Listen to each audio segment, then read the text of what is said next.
हे guys, welcome और welcome back to my YouTube channel. तो guys, I hope आप सभी की प्रिपरेशन अच्छी चल रही होगी आपके आने वाले यूके पीएससी और यूके ट्रिपल एससी एग्ज़ाम को लेकर। तो आपका हाल ही में 31 दिसंबर यानी कि कल को वीपीडीओ का एग्ज़ाम होने वाला है, जिसमें कि आपसे उत्तराखंड करंट अफेयर भी पूछी जाएगी। तो ये वीडियो ऐसे अभ्यर्थियों के लिए है जो कि उत्तराखंड के किसी भी एग्ज़ाम की तैयारी कर रहे हैं। आपका अभी आबकारी वाला फिज़िकल के बाद भी जल्दी से जल्दी रिटर्न होने की संभावनाएं हैं, तो उसमें भी उत्तराखंड करंट अफेयर बहुत ज़्यादा महत्वपूर्ण है आपके लिए। तो इस वीडियो में हम टॉप 30 क्वेश्चन को देखेंगे जो कि आने वाले सभी एग्ज़ाम के लिए इंपॉर्टेंट होने वाला है। तो वीडियो शुरू कर लेते हैं और ध्यान से आप देखना, अपने नोट्स भी इसी तरह से आप तैयार कर सकते हैं। तो पहला जो हमारा है, 37वें राष्ट्रीय खेल में उत्तराखंड को कुल कितने पदक मिले। तो अभी हाल ही में 37वें राष्ट्रीय खेल हुआ, उसमें उत्तराखंड को टोटल 17 पदक मिले, जिसमें कि 3 पदक गोल्ड के थे, ठीक है, स्वर्ण पदक थे। और अगर देश भर में बात की जाए तो देश भर में उत्तराखंड को 23वां स्थान मिला था, ठीक है। तो ये आपको याद रखना है। सेकंड है, प्लास्टिक कचरा प्रबंधन में सर्वप्रथम स्थान किसे मिला है। तो प्लास्टिक कूड़ा मैनेजमेंट में मिला है केदारनाथ धाम को, जहाँ की सबसे अधिक प्लास्टिक का प्रबंधन किया गया है, ठीक है। पहला स्थान है, पूरे देश भर में ये सर्वप्रथम स्थान है, इसलिए इम्पोर्टेंट है केदारनाथ धाम में। अगला है, ठोस कूड़ा प्रबंधन में सर्वश्रेष्ठ स्थान। तो प्लास्टिक कचरा प्रबंधन अलग है और ठोस कूड़ा प्रबंधन अलग है। तो इसमें सर्वश्रेष्ठ स्थान मिला है नैनीताल जिले के हल्द्वानी को। हल्द्वानी में एक एनजीओ है, आप स्वयं सहायता समूह इसे बोल सकते हैं। तो इसका नाम है बैणी सेना स्वयं सहायता समूह। इसके द्वारा ही हल्द्वानी को ठोस कूड़ा प्रबंधन में सर्वश्रेष्ठ स्थान मिला, क्योंकि ये कई समय से बैणी सेना स्वयं सहायता समूह इसके लिए कार्यरत थी। अगला है, अंतर्राष्ट्रीय एग्रो फेस्टिवल का आयोजन कहाँ पर किया गया। यहाँ पे फेस्टिवल है ये, अंतर्राष्ट्रीय एग्रो फेस्टिवल का आयोजन उत्तराखंड में टिहरी झील में किया गया। अगला है, देवभूमि नशा मुक्त का लक्ष्य कब तक का रखा गया है। तो उत्तराखंड में नशा मुक्त अभियान जो चलाया जा रहा है मुख्यमंत्री के द्वारा, उसका लक्ष्य रखा गया है 2025 तक पूरे उत्तराखंड को, देवभूमि को नशा मुक्त करना। तो इसका लक्ष्य आपसे पूछ सकते हैं एग्जाम में, 2025 तक इसका लक्ष्य रखा गया है। अब है नेक्स्ट, उत्तराखंड गौरव सम्मान। तो मोस्ट इम्पॉर्टेंट है ये, उत्तराखंड गौरव सम्मान किन किन लोगों को मिला है। तो 4 लोगों को ये सम्मान मिला है। कौन कौन से हैं। MBSR, M for Madhuri Bardwal, B for Basanti Bisht, S for Sachchidanand Bharti और R फॉर राजेंद्र सिंह बिष्ट। तो ये 4 लोग हैं जिनको उत्तराखंड गौरव सम्मान मिला है, MBSR। अगला है, राज्य की प्रथम साइबर सिटी बनाने का जो प्रस्ताव है, कहाँ पर ये प्रस्तावित की गई है। तो उधम सिंह नगर में आने वाले शहर रुद्रपुर को, जो कि जिला मुख्यालय है, राज्य की प्रथम साइबर सिटी बनाने का प्रस्ताव रखा गया है। अभी बनी नहीं है लेकिन प्रस्तावित है, ठीक है। राज्य की प्रथम साइबर सिटी रुद्रपुर। अगला है, 4 धाम यात्रा में सर्वाधिक श्रद्धालु किस वर्ष आए। तो उत्तराखंड में 4 धाम है जिसमें कि सर्वाधिक श्रद्धालु इसी साल 2023 में आए। और इसका क्रम आपसे पूछते हैं तो सबसे अधिक आए हैं केदारनाथ में, फिर बद्रीनाथ में, फिर गंगोत्री में और लास्ट यमुनोत्री में। तो इस तरह से 4 धाम में सर्वाधिक श्रद्धालु कब आए, 2023 में आए।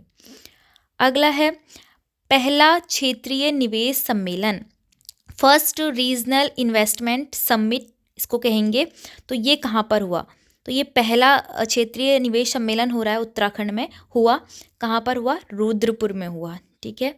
देश का सबसे लंबा रेस्क्यू ऑपरेशन, पूरे भारत देश का बहुत मोस्ट इम्पॉर्टेंट क्वेश्चन है, क्योंकि ये पूरे भारत का सबसे ज़्यादा दिनों तक चलने वाला बचाव अभियान था, जिसका नाम है सिलक्यारा टनल। और ये टनल कहाँ पे है, उत्तरकाशी जनपद में आता है, जिसमें 41 मजदूर फंसे थे। तो इनको निकालने के लिए टोटल 17 दिन तक ये रेस्क्यू ऑपरेशन चला था, बचाव अभियान चला था। तो आपसे इस सिलक्यारा टनल का भी नाम पूछा जा सकता है, या फिर ये पूछा जा सकता है कि ये किस जनपद में है, ठीक है। तो उत्तराखंड के उत्तरकाशी जनपद में टोटल 17 दिनों तक ये अभियान चला 41 मजदूर को बचाने के लिए। और ये पूरे भारत देश का सबसे ज़्यादा दिनों तक चलने वाला बचाव अभियान है अब तक का, 2023 तक का। अगला है 11वां पॉइंट, जिसमें पूछा है सारा। सारा की जो फुल फॉर्म है स्प्रिंगशेड एंड रिवर रेजुवेनेशन। तो ये एक एजेंसी है, इसका उद्देश्य रखा गया है कि नौले धारे को पुनर्जीवित करना। तो उत्तराखंड में जितने भी पहाड़ों पर नौले और धारे होते हैं उनको फिर से पुनर्जीवित करना इसका उद्देश्य है, जिसका नाम है सारा एजेंसी स्प्रिंगशेड एंड रिवर रेजुवेनेशन। ठीक है।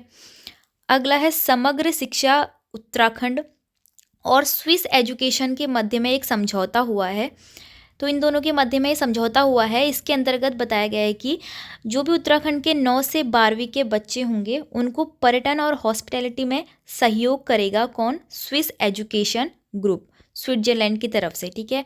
किस किस के बीच में ये समझौता हुआ है? समग्र शिक्षा उत्तराखंड और स्विस एजुकेशन ग्रुप के मध्य में। ठीक है। 9 से 12वीं के बच्चों को पर्यटन और हॉस्पिटैलिटी में सहयोग करेगा। अब अगला है 13वां पॉइंट हमारे पास, जिसमें बताया गया है 24th वे मध्य क्षेत्रीय परिषद की बैठक का आयोजन कहाँ पर किया गया? 24वें मध्य क्षेत्रीय परिषद की बैठक का आयोजन कहाँ किया गया? नरेंद्र नगर में किया गया। ठीक है, नरेंद्र नगर में किया गया, जो कि कहाँ पर है? टिहरी में है आई थिंक, नरेंद्र नगर। फिर बोला है जमरानी बांध परियोजना, मोस्ट इम्पॉर्टेंट है ये टॉपिक, जमरानी बांध परियोजना, क्योंकि ये केंद्र स्तर पर अब बनाई जा रही है, केंद्र सरकार इसको फंड देता है। ठीक है, जमरानी बांध परियोजना, इसका लक्ष्य भी रखा गया है मार्च 2028 तक इसको पूरा करने का लक्ष्य रखा गया है। और ये क्वेश्चन बहुत से क्वेश्चन पेपर में आ चुका है, बहुत ज़्यादा ये रिपीट होता है। कभी इसमें पूछते हैं कि जमरानी बांध परियोजना किस जिले में है, तो नैनीताल उसका आंसर है। और कभी इसमें पूछा जाता है कि ये किस नदी पर स्थित है, तो ये गौला नदी पर स्थित है। ठीक है, बहुत बार ये क्वेश्चन पूछ लिया गया है अभी तक जमरानी बांध परियोजना का। अब इसका लक्ष्य भी आपको याद रखना है, मार्च 2028 तक इसको पूरा करने का लक्ष्य रखा है। और साथ ही अब ये परियोजना में केंद्र सरकार भी हेल्प करेगा, तो ये केंद्र सरकार के अंतर्गत इस परियोजना को रखा गया है, लघु सिंचाई के अंतर्गत ये आता है। ठीक है। अगला पॉइंट है देश में पहली बार पॉलीथीन कचरा बैंक कहाँ खोला गया है? तो भारत का पहला कचरा बैंक कहाँ खोला गया है? 3 कचरा बैंक खोले गए हैं और तीनों कहाँ पर हैं? देहरादून में है, उत्तराखंड के। तो याद रखना है, देश में पहली बार पॉलीथीन कचरा बैंक खोले गए हैं, 3 बैंक हैं ये, और ये देहरादून में खोले गए हैं। अगला है आत्मा के स्वर पुस्तक का संबंध किससे है?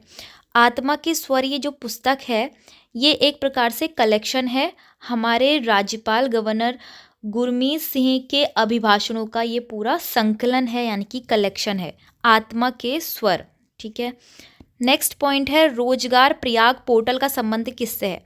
तो एक पोर्टल ऐप लॉन्च किया गया है, इसका संबंध है युवाओं को रोजगार देने का। तो उत्तराखंड में रोजगार प्रयाग पोर्टल का संबंध किससे है? युवाओं को रोजगार देने से। अगला है राज्य की प्रथम सेवा क्षेत्र नीति का उद्देश्य क्या है? राज्य की पहली उत्तराखंड में ना ये पहली सेवा क्षेत्र नीति है, 2023 में ये आई है, और इसका उद्देश्य है 20 लाख रोजगार और 10 लाख लोगों को कौशल विकास देना, स्किल डेवलपमेंट उनका करना। तो ये इसका उद्देश्य है, जो कि पहली बार आई है राज्य में प्रथम सेवा क्षेत्र नीति 2023 में। अगला है अखिल भारतीय पुलिस विज्ञान परिषद की बैठक कब कहाँ हुई है? तो 2023 में अखिल भारतीय पुलिस विज्ञान परिषद, all Indian police science summit council की बैठक कहाँ पर हुई है? 2023 में देहरादून में हुई है। अगला है छठा वैश्विक आपदा प्रबंधन सम्मेलन कहाँ पर हुआ है? वैश्विक ग्लोबल डिजास्टर मैनेजमेंट समिट, ये हुआ है देहरादून में, और इसके ब्रांड एम्बेसडर बनाए गए अमिताभ बच्चन को। ठीक है, फिर से रिपीट कर लेते हैं, जो छठा वैश्विक आपदा प्रबंधन सम्मेलन है वो देहरादून में हुआ है और इसके ब्रांड एम्बेसडर बनाया गया है अमिताभ बच्चन को। अगला पॉइंट देखिए, अ सन ऑफ हिमालय डॉक्यूमेंट्री एक फिल्म बनी है, अ सन ऑफ हिमालय। ये किसके जीवन पर आधारित है? ये उत्तराखंड के डॉक्टर अनिल प्रकाश जोशी जी के जीवन पर आधारित है। याद रखना है, आपको ये क्वेश्चन पूछ सकते हैं, a son of Himalaya documentary film किसके जीवन पर आधारित है? डॉक्टर अनिल प्रकाश जोशी के जीवन पर यह आधारित है। नेक्स्ट है गणभोज दिवस मनाया गया उत्तराखंड में, कब मनाया गया? 7 अक्टूबर को ये मनाया गया गणभोज दिवस। आगे देखते हैं, नेक्स्ट जो हमारा टॉपिक है वो है सर्वश्रेष्ठ पर्यटन गांव। तो सर्वश्रेष्ठ देश भर का सबसे अच्छा पर्यटन टूरिज्म विलेज जो कि घोषित किया गया सरमौली को किया गया, जो कि कहाँ पर है, उत्तराखंड के पिथौरागढ़ जिले में है। ठीक है, सर्वश्रेष्ठ पर्यटन गांव। नेक्स्ट टॉपिक है घोड़ा लाइब्रेरी। अब ये जो घोड़ा लाइब्रेरी वाला कॉन्सेप्ट आया है वो नैनीताल के कुछ निजी क्षेत्र में जो लोग हैं उन्होंने ये कॉन्सेप्ट लाए हैं नैनीताल में, जिसमें कि जो दूर दराज के जो बच्चे होते हैं उनको घोड़े पर जाकर पुस्तकें वितरित करना ताकि उनकी पढ़ाई में हेल्प हो सके। ठीक है, तो घोड़ा लाइब्रेरी का कॉन्सेप्ट कहाँ से आया है, नैनीताल ज़िले से आया है। और इसका जो ये क्वेश्चन है वो इसलिए भी आ सकता है क्योंकि प्राइम मिनिस्टर नरेंद्र मोदी ने मन की बात में इसका जिक्र किया और घोड़ा लाइब्रेरी को सराहा, इनके कार्यों को सराहा है, तो ये इंपॉर्टेंट हो जाता है घोड़ा लाइब्रेरी। ठीक है, नैनीताल जिले का याद रखना।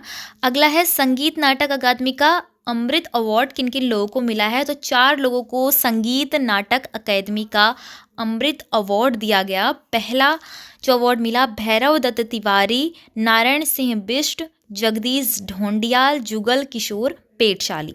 तो ये 4 लोग हैं। संगीत नाटक अकादमी का अमृत अवार्ड मिला है भैरव दत्त तिवारी, नारायण सिंह बिष्ट, जगदीश ढोंडियाल और जुगल किशोर पेटशाली जी को। ठीक है, अगला देखिए, पूर्ण रूप से खुले में शौच मुक्त जिला घोषित किया गया हरिद्वार को। तो देखिए इंपॉर्टेंट है, पूछा जा सकता है कि उत्तराखंड में ऐसा कौन सा जिला है जिसको पूर्ण रूप से खुले में शौच मुक्त घोषित कर दिया है, तो हरिद्वार को किया है। ठीक है, अगला क्वेश्चन है सीएम खिलाड़ी प्रोत्साहन, मोस्ट इम्पॉर्टेंट है ये, कई क्वेश्चन पेपर में ये पूछ लिया गया है। ये जो खिलाड़ी प्रोत्साहन योजना है, अगस्त के बाद जितने भी एग्ज़ाम हुए हैं तो कई में ये पूछ लिया गया है खिलाड़ी प्रोत्साहन योजना। तो आपको डेट याद रखनी है, खेल दिवस के ऊपर ही ये डेट है, 29 अगस्त 2023 को ही इस खिलाड़ी प्रोत्साहन योजना को लॉन्च किया गया है। पुष्कर सिंह धामी द्वारा ये हुआ है, तो इसीलिए इसको मुख्यमंत्री खिलाड़ी प्रोत्साहन योजना बोल रहे हैं। अब इसके अंतर्गत जो उद्देश्य है ये कई बार पूछ लिया गया है। एक बार पूछा था कि इसको प्रति माह कितने रुपए मिलते हैं, ठीक है, और एक बार ये पूछा था कि कितने वर्ष के बच्चों के लिए है ये भी पूछा था। ठीक है, अब डेट भी याद रखना, 29 अगस्त 2023। तो 29 अगस्त को खेल दिवस भी मनाया जाता है। इसमें क्या होता है, 14 से 23 वर्ष के प्रत्येक जिले से 100 खिलाड़ियों को प्रति माह 2000 रुपये की छात्रवृत्ति मिलती है।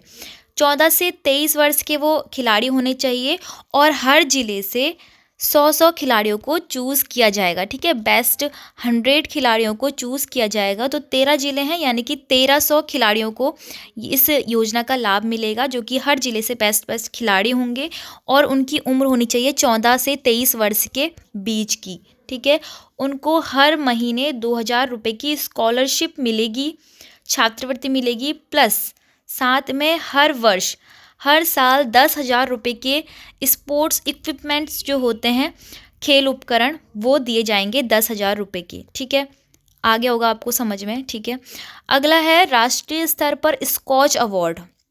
राष्ट्रीय स्तर पर स्कॉच अवार्ड मिला है उत्तराखंड के चमोली जिले को, और ये क्यों मिला है, क्योंकि स्वरोजगार को बढ़ाने के लिए कई प्रयास हुए हैं चमोली में, इसीलिए इसको ये अवार्ड मिला है।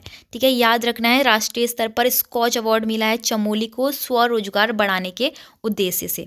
ठीक है, अगला हमारा जो पॉइंट है वो है 69th राष्ट्रीय फिल्म पुरस्कार में best non feature film. Most important question है, क्योंकि बेस्ट नॉन फीचर फिल्म का अवार्ड मिला है एक था गांव को। अब जो ये एक था गांव, वंस अपॉन अ विलेज, ऐसे कुछ इसका नाम है। एक था गांव जो कि पलायन पर आधारित फिल्म है, उत्तराखंड में जो पलायन हो रहा है उस पर आधारित फिल्म है। इसके निर्देशक हैं सृष्टि लखेरा। ये नाम आपको याद रखने हैं, आपसे ये डायरेक्टर के नाम जरूर पूछेंगे। पलायन पर आधारित है और सृष्टि लखेरा इसकी डायरेक्टर हैं। राष्ट्रीय फिल्म पुरस्कार में इसको बेस्ट नॉन फीचर फिल्म का अवार्ड मिला है। ठीक है, अगला जो आता है उसमें पूछा गया है ग्लोबल इन्वेस्टर समिट की टैगलाइन क्या है। ठीक है, तो टैगलाइन पूछी है पीस टू प्रॉस्पेरिटी है, इसको हिंदी में हम शांति के लिए समृद्धि बोल सकते हैं या शांति और समृद्धि बोल सकते हैं। ठीक है, शांति के लिए या फिर समृद्धि के लिए शांति बोलेंगे। ठीक है, समृद्धि पानी है तो हमें शांति बनाए रखनी होगी। ठीक है, तो पीस टू प्रॉस्पर्टी है इसकी जो टैगलाइन है। ग्लोबल इन्वेस्टर समिट हुआ था जो इस बार का 2023 का ग्लोबल इन्वेस्टर समिट, तो इसकी टैगलाइन रखी गई है पीस टू प्रॉस्पेरिटी। अब जो हमारा लास्ट जो टॉपिक है वो है राष्ट्रमंडल युवा पुरस्कार चयन। तो इसको मैंने एक बार पहले भी बताया था। श्रुतिका सिलस्वाल इसके लिए चयनित हुई हैं राष्ट्रमंडल युवा पुरस्कार के लिए, जो कि टिहरी जिले से आती हैं। ठीक है, मोस्ट इम्पॉर्टेंट है ये मैंने आपको पहले भी बताया था एक दिन। श्रुतिका सिलस्वाल टिहरी से चयनित हुई है राष्ट्रमंडल युवा पुरस्कार के लिए। सो फ्रेंड्स, 15 मिनट के अराउंड ये वीडियो है। इसमें हमने 30 टॉप मोस्ट उत्तराखंड की करंट अफेयर देखी हैं, जो कि आपके आने वाले यूके पीएससी और यूके ट्रिपल एससी सभी एग्जाम के लिए बहुत ज़्यादा इंपॉर्टेंट है, क्योंकि ये top MCQ top current affair के थोड़े टॉपिक थे। ठीक है, आई होप आपके लिए वीडियो हेल्पफुल रही होगी, इन्फॉर्मेटिव रही होगी। अगर वीडियो आपको पसंद आई तो वीडियो को लाइक शेयर ज़रूर करना।